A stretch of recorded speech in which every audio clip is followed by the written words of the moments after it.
Hello friends, welcome to रोजगार academy. So friends, कैसे हैं आप सभी? आई होप आप सभी बहुत शानदार होंगे और अपनी पढ़ाई को भी उतने ही शानदार तरीके से एंजॉय कर रहे होंगे। सो फ्रेंड्स, ऐसे ही शानदार पढ़ाई को जारी रखने के लिए हमारे साथ बने रहें ताकि हम आपके लिए ऐसे ही शानदार वीडियोस लाते रहें। तो चलिए फ्रेंड्स, अपने शानदार लेक्चर को शुरू करते हैं।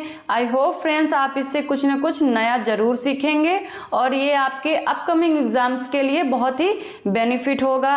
तो चलिए फ्रेंड्स, शुरू करते हैं आज का अपना लेक्चर। फ्रेंड्स, आज हम जैन धर्म के बारे में पढ़ेंगे। तो फ्रेंड्स, जैन धर्म की विशेषताओं और उनकी शिक्षाओं के बारे में आज हम इस लेक्चर में कवर करेंगे। तो चलिए फ्रेंड्स, इसके डिटेल से जानकारी लेते हैं। तो चलिए फ्रेंड्स, शुरू करते हैं। तो फ्रेंड्स, यहाँ पे देखिए जैन धर्म के बारे में क्या बताया गया। तो यहाँ पे फ्रेंड्स कहा गया है कि जैन धर्म एक प्राचीन धर्म था और ये उतना ही पुराना था जितना कि वैदिक। तो फ्रेंड्स, इसका मतलब हो गया कि जैन धर्म वैदिक धर्म जितना ही प्राचीन था और इसके फ्रेंड्स 24 तीर्थंकर थे, जिसमें कि पहले तीर्थंकर का नाम ऋषभदेव था। तो पहले तीर्थंकर का नाम ऋषभदेव था और कितने फ्रेंड्स यहाँ पे तीर्थंकर थे? तो फ्रेंड्स 24 तीर्थंकर थे।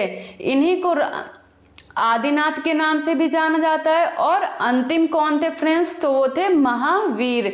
तो फ्रेंड्स, यहाँ पे पहले थे ऋषभदेव, इनका उपनाम आदिनाथ भी है, और अंतिम थे फ्रेंड्स महावीर। तो फ्रेंड्स, संस्थापक के रूप में ऋषभदेव को जाना जाता है और वास्तविक संस्थापक के रूप में फ्रेंड्स महादेव को जाना जाता है, महावीर को जाना जाता है। तो फ्रेंड्स, यहाँ पे देखिए क्या बताया गया है कि Vishnu Purana and Bhagavata Purana describe as a incarnation of Narayana. तो फ्रेंड्स, यहाँ पे बताया गया है कि विष्णु पुराण और भागवत पुराण में नारायण के अवतार के रूप में किनको जाना गया फ्रेंड्स? तो ऋषभदेव को जाना गया। तो फ्रेंड्स, यहाँ पे बताया गया है कि विष्णु पुराण और भागवत पुराण में ऋषभदेव की पहचान करी गई है। इनके बारे में वहाँ नारायण के अवतार के रूप में बताया गया है फ्रेंड्स। तो यहाँ पे देखिए फ्रेंड्स, अब क्या कह रहे हैं कि जो स्टार्टिंग के जो प्रारंभिक 22 तीर्थंकर थे उनके बारे में कुछ खास जानकारी नहीं मिलती है फ्रेंड्स। तो फ्रेंड्स, हम आगे के देखेंगे 23वें और 24वें तीर्थंकर के बारे में डिटेल से पढ़ेंगे फ्रेंड्स। तो चलिए फ्रेंड्स, शुरू करते हैं। तो फ्रेंड्स, यहाँ पे देखिए पार्श्वनाथ इनके 23वें तीर्थंकर थे। फ्रेंड्स, इनका जन्म कहाँ हुआ फ्रेंड्स? तो फ्रेंड्स, पहला क्वेश्चन यहाँ से ये बनेगा कि 23वें तीर्थंकर कौन थे। अगर आपसे पूछा जाए कि जैन धर्म में 23वें तीर्थंकर का नाम क्या था, तो फ्रेंड्स आप बताएंगे कि पार्श्वनाथ उनका नाम था। तो फ्रेंड्स, यहाँ पे देखिए अब हम पार्श्वनाथ जी के बारे में कुछ और जानकारी लेते हैं। तो यहाँ पे फ्रेंड्स बताया गया कि 23वें नंबर के तीर्थंकर थे और इनका जन्म फ्रेंड्स कहाँ हुआ था? तो इनका जन्म वाराणसी में हुआ था। और इनके पिताजी का नाम क्या था?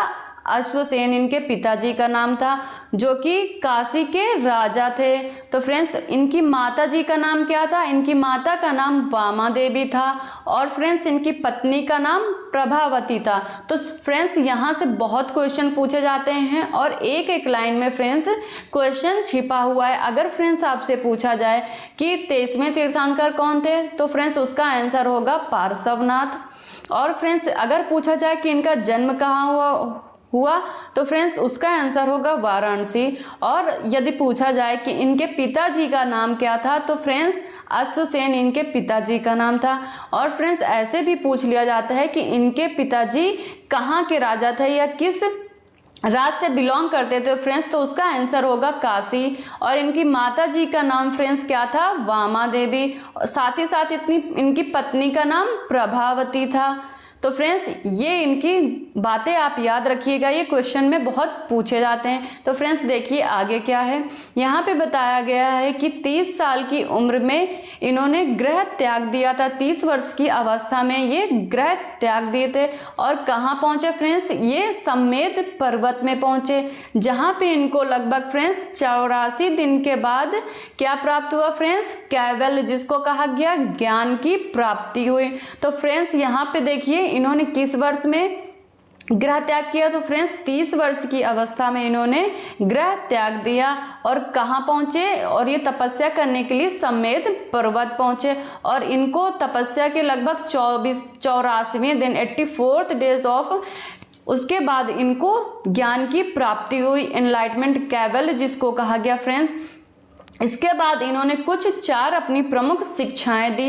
इनकी 4 प्रमुख शिक्षाओं को किस नाम से जाना जाता है फ्रेंड्स, तो उनको चातुर्याम शिक्षा के नाम से जाना जाता है। जो इन्होंने 4 शिक्षाएं दी, किसने, पार्श्वनाथ जी ने जो शिक्षाएं दी उनको चातुर्याम शिक्षा के नाम से जाना जाता है। तो फ्रेंड्स कौन कौन सी हैं वो 4 शिक्षाएं, तो पहली है फ्रेंड्स अहिंसा, सत्य और आस्तेय और अपरग्रह। तो इसका मतलब देखिए फ्रेंड्स, सत्य का मतलब हो गया झूठ ना बोलना, ये पार्श्वनाथ जी की द्वारा दी गई शिक्षाएं थी। अच्छा, पहला है फ्रेंड्स अहिंसा, अर्थात किसी को हानि ना पहुंचाना है। तो फ्रेंड्स पहला है अहिंसा अर्थात नॉन इंजूरियस, किसी को हानि ना पहुंचाना। दूसरा है सत्य, झूठ ना बोलना। तीसरा है अस्तेय, चोरी ना करना, अस्तेय का मतलब होता है फ्रेंड्स चोरी ना करना। और चौथा है अपरिग्रह, इसका मतलब होता है कि वस्तुओं का संग्रह न करना, अर्थात धन का संचय न करना। तो ये पार्श्वनाथ द्वारा दी गई 4 शिक्षाएं थी फ्रेंड्स। आई होप आपको समझ आया होगा। फ्रेंड्स यहाँ से बहुत क्वेश्चन पूछे जाते हैं, जैन धर्म से बहुत ज़्यादा ही क्वेश्चन पूछे जाते हैं, और शायद है कि कोई एग्जाम में इसके क्वेश्चन न पूछे जाते हों। सभी एग्जाम में यहाँ तक IAS से लेके PCS तक के सारे एग्जाम में जैन धर्म से खूब क्वेश्चन पूछे जाते हैं। तो फ्रेंड्स इसको ध्यान से सुनिएगा और एक एक लाइन को याद करते हुए चलिएगा। तो फ्रेंड्स यहाँ पे मैंने पार्श्वनाथ जी के बारे में सारी जानकारी दे दी, चलिए फिर भी एक बार और देख लेते हैं। तो इनका ये 23वें तीर्थंकर थे। इनका जन्म वाराणसी में हुआ था। इनके पिताजी का नाम अश्वसेन था, इनकी माता जी का नाम वामा देवी था और इनकी पत्नी का नाम प्रभावती था। इन्होंने 30 वर्ष की उम्र में गृह त्याग किया और इनको कैवल्य प्राप्त हुआ 84वें दिन। और इनकी 4 शिक्षाएं हैं जिनको चातुर्याम शिक्षा कहा गया, और चारों शिक्षाएं ये हैं अहिंसा, सत्य, अस्तेय और अपरिग्रह। तो आई होप फ्रेंड्स आपको अब से कोई कंफ्यूजन नहीं होगा और आप इन चीज़ों को समझ पाएंगे। तो साथ ही साथ फ्रेंड्स इसके साथ इन्होंने एक निग्रंथ नामक संप्रदाय की स्थापना की, जिसका अर्थ होता था सभी बंधनों से मुक्ति पा लेना। तो इन्होंने निग्रंथ संप्रदाय की स्थापना की। किसने की फ्रेंड्स, तो वो है पार्श्वनाथ ने। और इन्होंने संघ में अपने स्त्रियों को भी शामिल किया, और इनकी पहली जो संघ में स्त्री अध्यक्ष थी उसका नाम फ्रेंड्स क्या था, उसका नाम पुष्पचूला था। तो फ्रेंड्स ये आप याद रखिएगा। इन्होंने अपने संघ में स्त्रियों को भी प्रवेश दिया और ये इनकी पहली अध्यक्ष थी। तो आई होप फ्रेंड्स अब आपको पार्श्वनाथ जी से रिलेटेड सारी जानकारी समझ आ गई होगी। तो चलिए फ्रेंड्स हम आगे देखते हैं। तो फ्रेंड्स अब हम महावीर जी के बारे में देखेंगे, जो कि जैन धर्म के वास्तविक संस्थापक कहे जाते हैं। ये 24वें नंबर के फ्रेंड्स हैं, महावीर स्वामी 24वें और अंतिम है। तो फ्रेंड्स इनका जन्म कहाँ हुआ था महावीर जी का, तो जन्म इनका 540 ईस्वी पूर्व हुआ था। कहाँ पे हुआ था फ्रेंड्स, तो कुंडल ग्राम में हुआ था।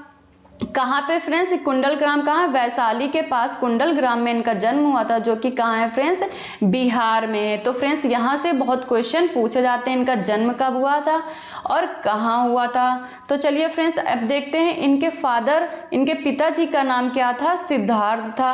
और सिद्धार्थ कहाँ के मुखिया थे, तो ये जातक क्षत्रिय संघ के मुखिया थे। और इनकी माता का नाम फ्रेंड्स त्रिशला था, और इनकी जो माता थी वो सिस्टर ऑफ चेटक की बहन थी, जो कि वैशाली नरेश थे। तो फ्रेंड्स अगर पूछा जाए आपसे यहाँ पे, तो देखिए फ्रेंड्स यहाँ पे कैसे क्वेश्चन बनेंगे कि माता जी का नाम क्या था, माता जी का नाम इनकी त्रिशला था और ये वैशाली नरेश चेटक की बहन थी। तो फ्रेंड्स और इनकी पिता का नाम क्या था, सिद्धार्थ था, जो कि ज्ञात्रक क्षत्रिय वंश के प्रमुख थे, हेड थे, मुखिया थे। और इनका जन्म कुंडल ग्राम वैशाली के पास बिहार में हुआ था। आई होप फ्रेंड्स आप समझ रहे होंगे।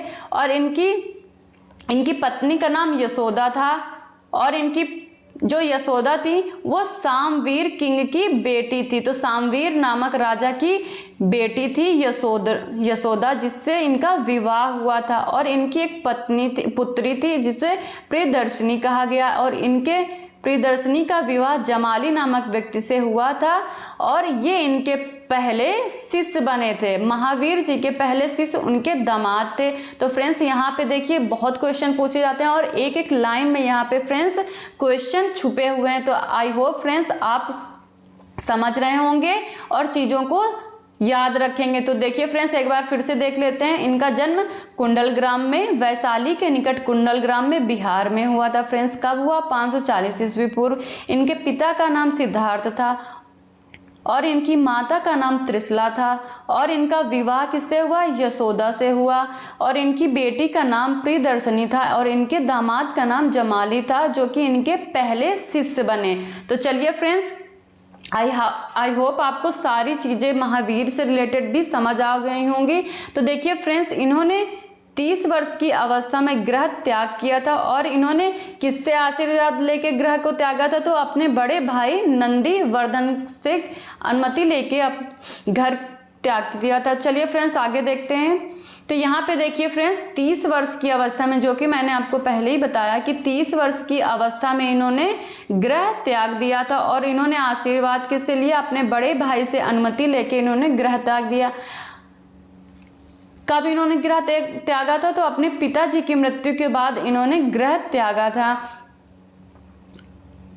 और इस तरह से एक वो तपस्वी और सच की खोज के लिए निकले। जब इन्होंने गृह त्यागा तो और क्या बने? तपस्वी अर्थात जिन कहलाए, और इन्होंने सत्य की प्राप्ति की, सत्य की खोज की ओर निकल पड़े। तो friends at the age of 42 इनको ज्ञान की प्राप्ति हुई। तो फ्रेंड्स इनको ज्ञान की प्राप्ति कब हुई? तो फ्रेंड्स 42 वर्ष की अवस्था में इनको कहाँ पे ज्ञान की प्राप्ति हुई फ्रेंड्स? तो जाम्भी ग्राम के पास रिजुपालका नदी के किनारे। कहाँ पे फ्रेंड्स? रिजुपालका नदी और जाम्भी ग्राम के पास महावीर ने केवल ज्ञान की प्राप्ति की। कौन से पेड़ के नीचे फ्रेंड्स? ये भी पूछा जाता है। तो इन्होंने साल वृक्ष, कहाँ पे फ्रेंड्स? साल वृक्ष के नीचे इनको ज्ञान की प्राप्ति। तो फ्रेंड्स यहाँ पे देखिए 42 वर्ष की उम्र में जाम्भी ग्राम में रिजुपालका नदी के किनारे साल वृक्ष के पास इनको ज्ञान की प्राप्ति हुई। इसके बाद इनको कैवल कहा गया, अर्थात जिसने कैवल, जिन और जितेंद्र कहा गया, अर्थात जिसने अपनी इंद्रियों पे विजय प्राप्त कर ली हो। और इनके अनुयायियों को फ्रेंड्स जैन कहा गया, और इन्होंने अपने अनुयायियों का नाम जैन रखा। तो यहाँ से फ्रेंड्स देखिए बहुत सारे क्वेश्चन पूछे जाते हैं। आई होप आपको इनके बारे में समझ आया होगा। तो चलिए फ्रेंड्स आगे बढ़ते हैं। यहाँ पे मैंने आपको पहले ही बता दिया था कि इनके जो प्रथम शिष्य थे उनका नाम जमाली थे, और फ्रेंड्स इनकी अगर प्रथम भिक्षुणी की बात करें तो फ्रेंड्स उनका नाम चंदना था। तो फ्रेंड्स याद रखिएगा पहले जो शिष्य थे वो जमाली उनके दामाद थे, और जो शिष्या थी भिक्षुणी जो बनी उनका नाम चंदना था। तो देखिए फ्रेंड्स यहाँ पे इन्होंने अपना जो शिक्षाएं दी वो किसको दी फ्रेंड्स? तो देखिए यहाँ पे जो इन्होंने अपनी शिक्षाएं दी तो वो 11 शिष्यों को दी। इनको फ्रेंड्स क्या कहा गया? इनको गंधार कहा गया। और इसके बाद इन्होंने जैन संघ की स्थापना कहाँ करी? पावा में जैन संघ की स्थापना करी। तो फ्रेंड्स इन्होंने अपना जो शिक्षा दी उनको 11 लोगों को दी, और इन्हीं 11 लोगों को 11 गढ़ अर्थात गंधार कहा गया। और फ्रेंड्स इन्होंने जैन की स्थापना करी, जैन संघ की, कहाँ पे? पावा में। तो आई होप फ्रेंड्स आप समझ गए होंगे यहाँ पे। और देखिए फ्रेंड्स इनके जो गढ़धर थे उनमें से सभी की मृत्यु इनके सामने ही हो गई थी। मात्र एक व्यक्ति ही बचा था जो कि जीवित बचा था। तो देखिए फ्रेंड्स आगे देख रहे हैं इनके बारे में। यहाँ पे बताया गया है कि 72 वर्ष की उम्र में कहाँ पे? इनकी पावापुरी में इनकी मृत्यु हो गई थी। पावापुरी कहाँ है फ्रेंड्स? तो बिहार में है। इनकी मृत्यु 12 वर्ष की अवस्था में कहाँ हुई फ्रेंड्स? तो पावापुरी में हुई। तो जैसे कि मैंने आपको पहले बताया कि इनके गढ़धरों में सभी की मृत्यु हो गई थी। 11 में से केवल एक ही बचा था जिसने बाद में महावीर की मृत्यु के बाद भी जो जीवित रहे, और उनका नाम सुधर्मन था, और बाद में यही जैन धर्म के अध्यक्ष भी बनते हैं। तो चलिए फ्रेंड्स आगे देखते हैं। अब आई होप आपको चीज़ें क्लियर हुई होंगी। तो चलिए फ्रेंड्स आगे देखते हैं। अब फ्रेंड्स हम जैन धर्म की शिक्षाओं के बारे में देखेंगे। टीचिंग ऑफ जैनिज्म, जैन धर्म की शिक्षाएं। देखिए फ्रेंड्स क्या क्या जैन धर्म में कहा गया है। तो इन्होंने फ्रेंड्स देखिए यहाँ पे ही रिजेक्टेड वेदास रिचुअल। तो इन्होंने क्या किया? वेदों के कर्मकांडों को स्वीकार नहीं किया, इसलिए एक नए धर्म का उदय हुआ जिसको जैन धर्म कहा गया। क्योंकि फ्रेंड्स आपको मैंने पहले ही जैन धर्म उसमें वैद धर्म में पढ़ाया था कि वैदिक धर्म में कि वहाँ पे कर्मकांडों, अनुष्ठानों आदि रिचुअल्स का उदय, एक नए नए प्रकार के कर्मकांड उदय होने लगे थे। साथ ही साथ वहाँ पे वर्ण व्यवस्था का उदय हुआ, जिससे क्या हुआ है कि निचले तबके के लोगों को तकलीफ होने लगी, और इस तरह से एक नए धर्म का उदय हुआ जिसको जैन धर्म कहा गया। और इन्होंने वेद की शिक्षाओं को नकारा है। Did not believe in God. तो इन्होंने ईश्वर पे विश्वास नहीं दिखाया, अर्थात इन्होंने ईश्वर की महत्ता को स्वीकार नहीं किया है। ही बिलीव इन कर्म, इन्होंने कर्म पे विश्वास दिखाया, अर्थात इन्होंने कर्म और आत्मा के स्थानांतरण में विश्वास करते थे। अर्थात इनका कहना था कि व्यक्ति का पुनर्जन्म होता है और उनको कर्मों के ही अनुसार, अपने कर्मों के अनुसार ही दंड मिलता है। तो फ्रेंड्स देखिए आपको जैनिज्म में क्या क्या बताया गया है। तो इन्होंने ब्राह्मणवाद का विरोध किया फ्रेंड्स। तो जैनिज्म में, जैन धर्म में ब्राह्मणवाद का विरोध किया गया, परंतु इन्होंने फ्रेंड्स ब्राह्मणों का विरोध नहीं किया। इन्होंने सिर्फ ब्राह्मणवाद का विरोध किया, ब्राह्मणों का विरोध नहीं किया। और फ्रेंड्स इन्होंने कर्म और आत्मा के स्थानांतरण में विश्वास करते थे, अर्थात ये कर्म और पुनर्जन्म में विश्वास करते थे। इनका मानना था कि व्यक्ति को उनके कर्मों के अनुसार दंड मिलता है। और इन्होंने फ्रेंड्स नॉन वायलेंस, अहिंसा को प्रिफर किया, अहिंसा को ये मानते थे।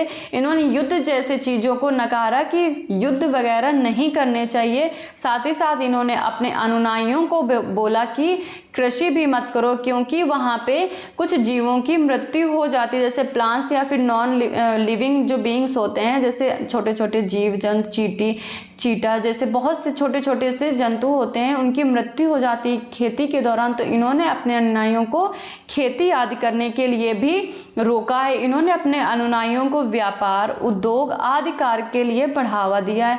यहाँ पे फ्रेंड्स देखिए, यहाँ पे सभी के लिए इक्वलिटी दिखी है।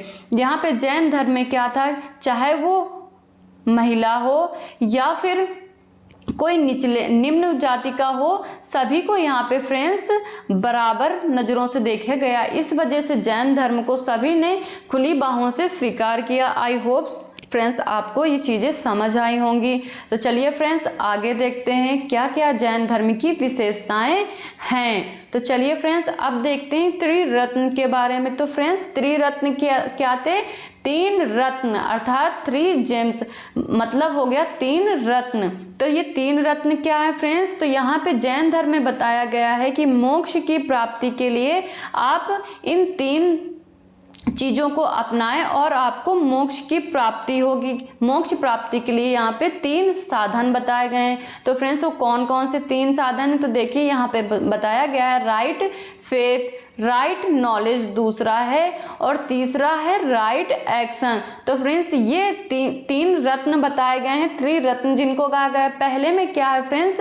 राइट फेथ, अर्थात सम्यक विश्वास। अब किस पे विश्वास करना है फ्रेंड्स? तो इन्होंने कहा है कि जो जैन धर्म की शिक्षाएं हैं उनमें विश्वास करो। दूसरा है राइट नॉलेज, अर्थात सम्यक ज्ञान। सम्यक का अर्थ मैंने फ्रेंड्स आपको बौद्ध धर्म में बताया था कि सम्यक का अर्थ क्या होता है। नॉलेज ऑफ जैन धर्म प्रिंसिपल, तो इन्होंने कहा है जैन धर्म के सिद्धांत का ज्ञान होना चाहिए सम्यक नॉलेज में। और इन्होंने तीसरा बताया है राइट एक्शन। राइट एक्शन क्या है फ्रेंड्स? सम्यक कर्म।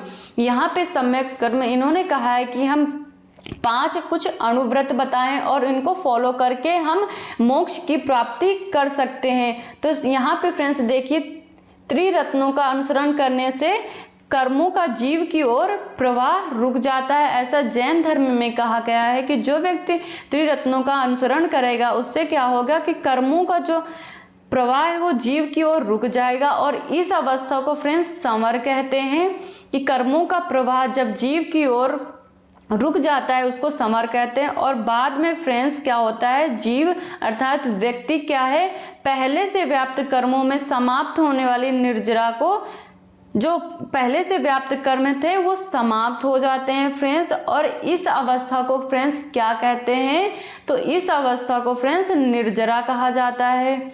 आई होप आपको समझ आया होगा। और इन्हीं नियमों को अब देखिए फ्रेंड्स निर्जरा कहा जाता है। और इनके 5 महाव्रत हैं। तो फ्रेंड्स देखिए 5 महाव्रत कौन से हैं। पहला है नॉन इंजरी अर्थात अहिंसा, दूसरा है नॉन लाइंग अर्थात असत्य, चोरी न करना नॉन स्टेलिंग, और नॉन पोसेशन अर्थात धन का संचय न करना। तो इन्होंने ये 4 शिक्षाएं, ये जैन धर्म की इन्होंने 5 शिक्षाएं दी हैं। महावीर स्वामी जी ने 5 शिक्षाएं दी थी फ्रेंड्स। हमने 4 शिक्षाएं पहले ही पार्श्वनाथ जी के बारे में जब पढ़ा था तो उन्होंने देखा था कि उन्होंने चातुर्याम अर्थात 4 शिक्षाएं दी थी। और यहाँ पे महावीर जी ने 5 शिक्षाएं दी अर्थात इन्होंने कौन सा जोड़ा, इन्होंने ब्रह्मचर्य जोड़ा, जो कि इनकी शिक्षाओं में से एक है। इन्होंने कहा कि इन 5 महाव्रतों का अनुसरण करिए और इसको अनुसरण करने से आपको क्या होगा, इससे आपको केवल अर्थात मोक्ष की प्राप्ति हो जाएगी, केवल ज्ञान, और इससे मोक्ष की धीरे धीरे आपको प्राप्ति होगी।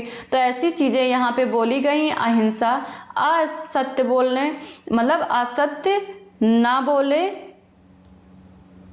झूठ ना बोले, चोरी ना करें और धन का संचय न करें, और ब्रह्मचर्य को अपनाएं। इससे क्या होगा, आपको केवल अर्थात मोक्ष की प्राप्ति होगी। आई होप फ्रेंड्स आपको इनकी चीजें समझ आई होंगी। जो भी जैन धर्म के बारे में मैंने पढ़ा है वो आपको समझ आया होगा। तो यहाँ पे फ्रेंड्स देखिए जैन काउंसिल अर्थात जैन समितियाँ कहाँ कहाँ हुई उनके बारे में हम फ्रेंड्स देखेंगे। तो देखिए फ्रेंड्स पहली समिति कहाँ हुई, फर्स्ट काउंसिल कहाँ पे हुई थी, चंद्रगुप्त मौर्य के टाइम पे हुई थी, जो कि मौर्य डायनेस्टी के राजा थे, जो मौर्य साम्राज्य के राजा थे। कौन, चंद्रगुप्त मौर्य। इनके टाइम पीरियड पे हुई थी। कब हुई थी फ्रेंड्स, 300 ईस्वी पूर्व में हुई थी पहली काउंसिल। और कहाँ पे हुई थी फ्रेंड्स, तो पाटलिपुत्र नामक स्थान में हुई थी।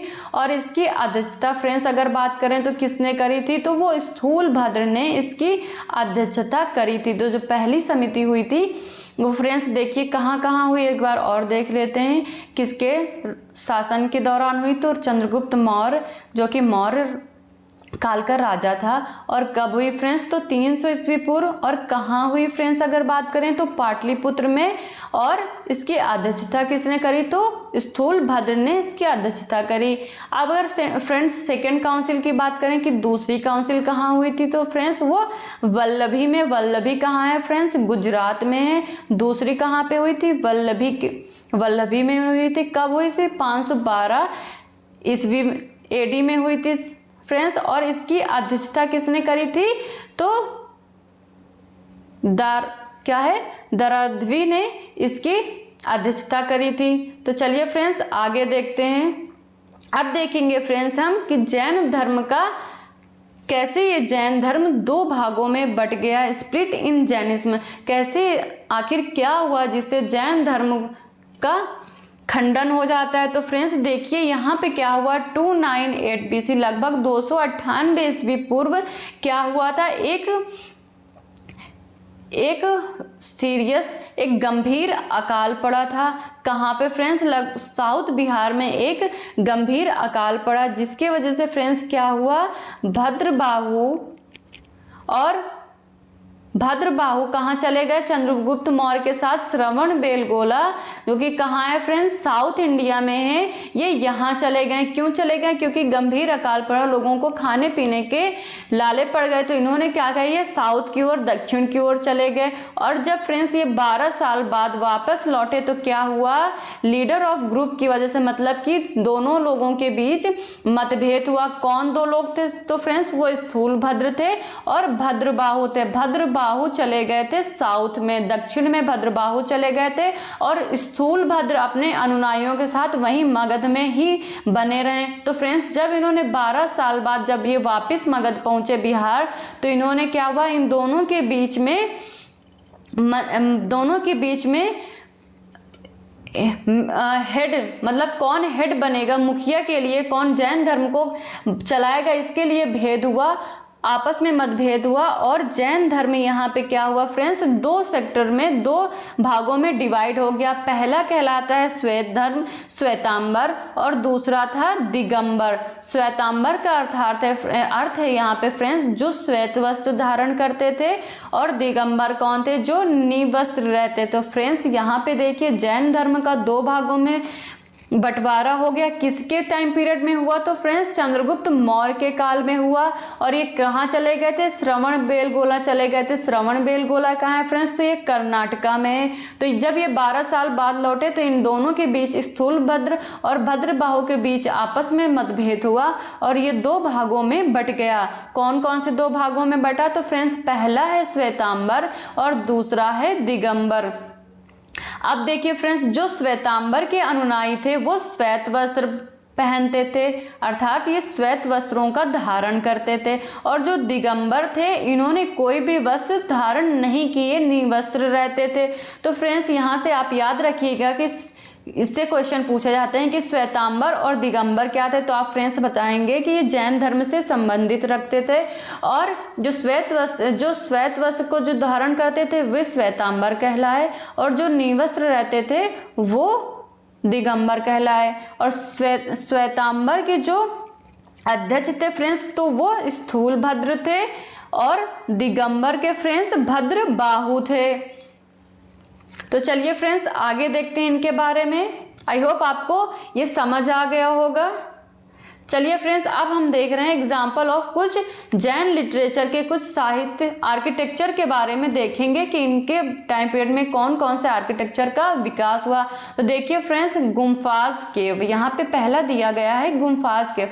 तो जो गुम्फा केव थी वो कौन कौन सी थी, इनके एग्जाम्पल है जैसे हाथी गुम्फा, दूसरी है बाघा गुम्फा, तीसरी है उदयगिरी और चौथी है कंडालगिरी, जो कि कहाँ है फ्रेंड्स, ये उड़ीसा में है। खारवेल ने इनका निर्माण करवाया था। इनके बारे में फ्रेंड्स हम देखेंगे कि जो खारवेल थे वो खारवेल के हाथी गुम्फा अभिलेख से इसकी जानकारी मिलती है कि ये गुफाएं इनकी जैन धर्म से संबंध रखती थी। अब देखिए फ्रेंड्स दिलवारा टेम्पल्स के बारे में, ये भी जैन धर्म से संबंधित है। तो फ्रेंड्स ये क्वेश्चन पूछे जाते हैं कि जैन धर्म के कौन कौन से मंदिर या फिर दिलवारा जैन मंदिर कौन कौन से। तो देखिए फ्रेंड्स यहाँ पे दिया है विमाल वासवी टेम्पल, ये पहला है। दूसरा है तेजपाला टेम्पल, तेजपाल मंदिर। तीसरा है माउंट आबू जो कि कहाँ है, राजस्थान में। ये जैन धर्म से संबंधित मंदिर थे फ्रेंड्स।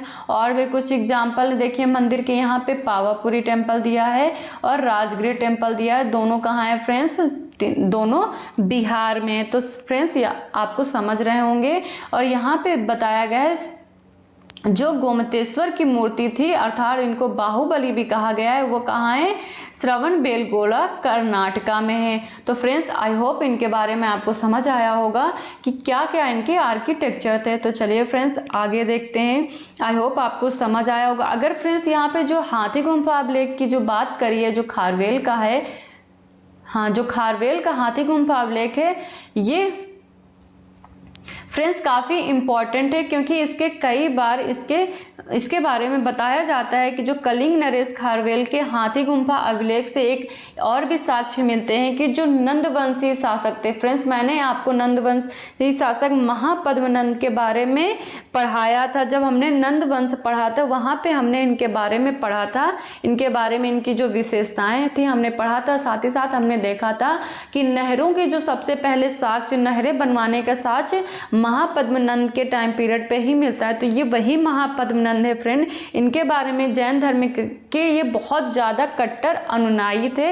ऐसा उल्लेख है कि महापद्म ने कलिंग अर्थात उड़ीसा पे आक्रमण करके क्या किया, जिनसूरी अर्थात महावीर स्वामी की मूर्ति को लेके आया था अपने साथ। तो फ्रेंड्स यहाँ पे देखिए, अगर पूछे कि जैन धर्म का जो अनुयायी थे, अगर पूछा जाए महापद्मनंद कौन से धर्म के अनुयायी थे, तो फ्रेंड्स आप बताएंगे कि जैन धर्म के। आई होप आपको समझ आया होगा।